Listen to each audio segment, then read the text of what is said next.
In this presentation, we're going to talk about the American company Monsanto, its controversial product, some examples, and solutions. Monsanto was founded in 1901 in Missouri as a chemical company. But nowadays, it is an American multinational agrochemical and agricultural biotechnology corporation. One of its controversial products are the PCBs that appear in 1929. They are persistent organic pollutants. They were initially welcomed due to the electrical industry's need for durable and safer fluid for industrial transformers and capacitors. In spite of the fact that they knew the harmful effects and consequences the PCBs had, Monsanto decided to keep them as a secret so as to not lose money. Some of the consequences in humans are cancer, hepatitis, toxic effects in the organism, rash, malfunction of the thyroid gland, and altered sexual hormones. Aniston is a perfect example of the PCB's pollution. In 2003, the company Monsanto was forced to pay $700,000 to the victims of the town. PCBs were finally outlawed in 1971. From the 40s to 70s, Monsanto knowingly dumped millions of pounds of the now banned industrial chemical PCBs into the town's landfill and creek. Some specific cases of PCBs pollution are fish submerged in the Chocoloco Creek turn belly up within 10 seconds, spotting blood and shedding skin as if dunked into boiling water. In 1993, a local fisherman caught a severely deformed largemouth bass from Chocoloco. It was found fish in another nearby creek with 7,500 times the legal PCB levels. In 1975, yet another company study found that PCBs caused tumors in rats.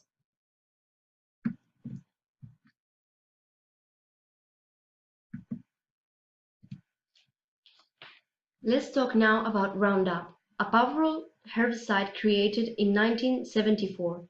It was known for destroying all the plants, except for the Roundup Ready soybeans, which had been genetically modified so as to resist the Roundup.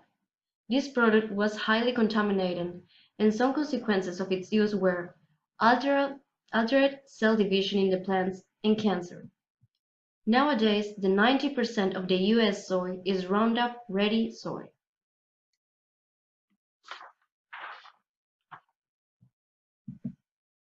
Moving on now to the genetically modified food, or GMF.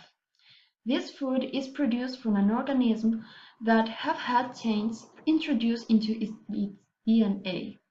We have already talked about the Roundup Ready soybeans. Well, these were the first modified soybeans of the US, created in 1996. In fact, approximately the 70% of the American food has now been genetically modified.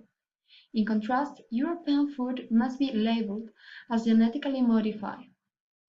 An experiment in Scotland demonstrated that several rats presented altered immune system after eating genetically modified food.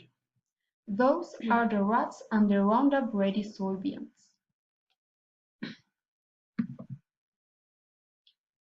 Let's talk about Agent Orange, an herbicide and defoliant created by Monsanto. It was used during the Vietnam War, where approximately 70 million liters were poured in Vietnam, Cambodia, and Laos. The consequences were catastrophic: cancer, physical deformity, muscular atrophy, neurological problems, and blindness. Nowadays, sons and grandsons inherit several diseases caused by Agent Orange. The number is approximately 1,300,000 in Vietnam and 75,000 in the USA. These are some planes spreading the agent and some of the victims of these harmful products. Another of Monsanto's controversial products was the bovine growth hormone, marketed as Posilac. It was a genetically modified hormone that was created to increase cow's milk production in a 20%. Some of its consequences were mastitis, a disease that leads to pus and blood in milk. The antibiotics that were used to cure this disease did also affect the milk, and here we have a cow with mastitis.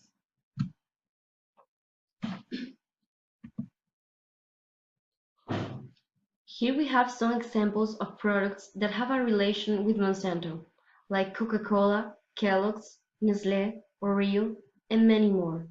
These products should be avoided due to be genetically modified food that could lead to serious illnesses and health problems.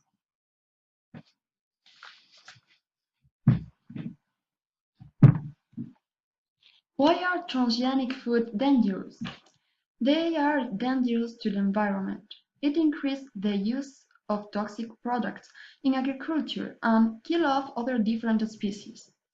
It is also a threat to health since their consequences have not been scientifically improved. Finally, the fact that few multinational companies possess those seeds and specific herbicides give them the possibility to control the world trade. Spain and transgenic crops. The USA is not the only country that has transgenic food. In fact, in 2009, Spain increased its 100,000 hectares. In contrast, in Austria, France, Greece, Hungary, or Italy, transgenic crops are banned.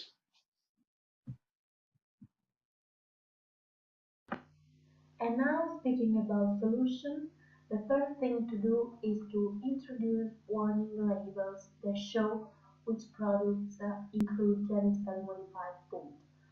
We know that many foods of common use can contain ingredients derived by OGM, and for this reason, people should decide if they are prepared to consume them. Living in Europe to avoid this kind of products is easier because per law it's obligatory that the product has a specific label. But in other countries of the world, as United States and Canada, it's more complicated because the food industry doesn't have the obligation to indicate if their own products are genetically modified or not. Moreover, the companies are also able, but without obligation, to point out on the labels if a food doesn't contain OGM. Another solution could be to ban harmful herbicides and defoliants. The herbicides are substances used for the control of the infecting weeds and plants. The most common herbicides are chemist-synthesized compounds, often chemically strenuous to the natural mixtures present in the living beings. The manual removal of infecting plants is the safer method both for the human and for the environment, but also the longest and the more expensive, and this is the reason why industries choose the herbicides. They develop a faster operation at low cost. It's in these terms that there's the problem of the environmental impact of the use of herbicides in agriculture, and the best solution should be to eradicate this kind of defoliants. Moreover, to solve the problem, it's necessary to clean polluted places.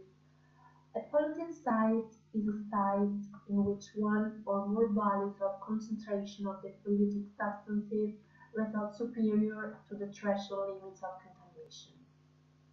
The operations of characterization and analysis of risks about an environmental site are specific and allow to determine the state of contamination. The identification and rehabilitation of the contaminated areas constitute an environmental problem both to the national level and at European level. In the greatest industrialized countries, the problem of the contaminated grounds was underlined at the end of the 70s, when there was a diffuse awakening of the environmental conscience and numerous cases of serious pollution. Accordingly, in many European countries where the territory represents a limited resource, the presence of contaminated site is a danger for the environment and also a big economic damage. Finally, people should begin to use local products and resources. Obviously, this is not easy because for the cultivation, the authorization is established to European level. However, the countries have the last word. From the month of April 2015, with the new directive of European Union, the countries can decide to ban the cultivation on their territory in any moment, during the procedure of authorization and also later. So people could start to consider a type of agriculture that looks at the whole ecosystem, or that exploits the natural fertility of the ground, or that promotes the biodiversity of the environment, excluding the use of these organisms genetically modified. That's all. Thank you for your attention.